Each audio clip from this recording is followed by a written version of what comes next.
So in this video we're going to resolve an integral that does need, as in previous videos, does need an inverse trigonometric function, but it's also going to require a u-substitution that maybe will be a little less obvious. So here we have an integral, 1 over the square root of e to the 2x minus e dx. And again, when we're doing these, if we're going to use inverse trigonometric functions as the tool, we're trying to get it into a form that matches the form that we have for our formula. And right now, you can see that we're not close to matching this form.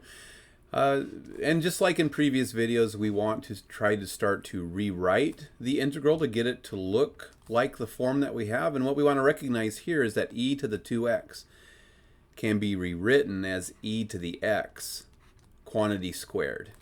When we raise one exponent to another, we multiply exponents, so we get e to the x times 2 is just 2x, e to the 2x, minus, and we want to recognize that e can be rewritten as the square root of e squared, and this would be dx. So now we're in a position where we know a is just the square root of e. And what we can try here is the substitution u equals e to the x. And if we do that, then we see that du dx, we take the derivative with respect to x of both sides, du dx is just e to the x, which means du equals e to the x dx, or by algebra, 1 over e to the x du equals dx.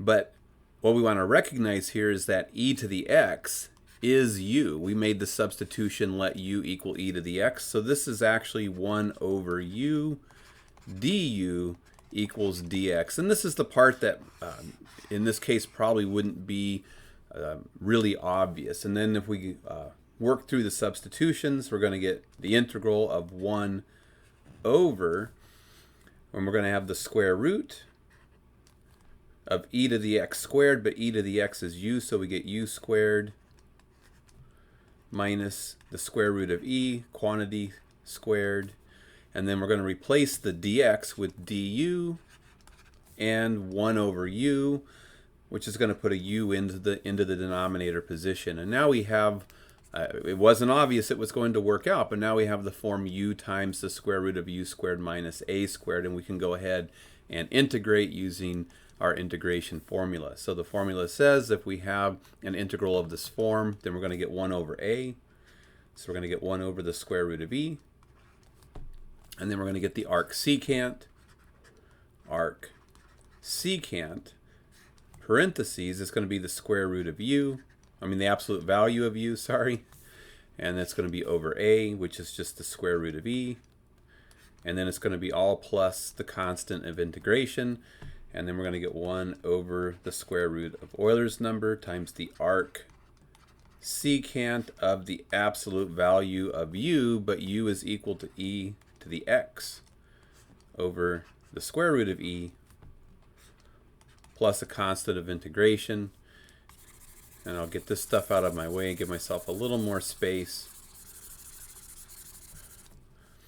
So just moving up a line, I'm going to get 1 over the square root of e times the arc secant. So something to recognize, e to the x is always greater than 0, so there's no need to put the absolute value sign on it.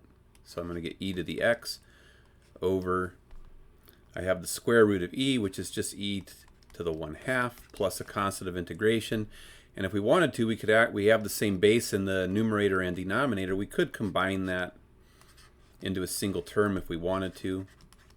Arc, I don't think that we need to, but we could certainly write it as the arc secant of e to the x minus 1/2 using exponent rules plus the constant of integration.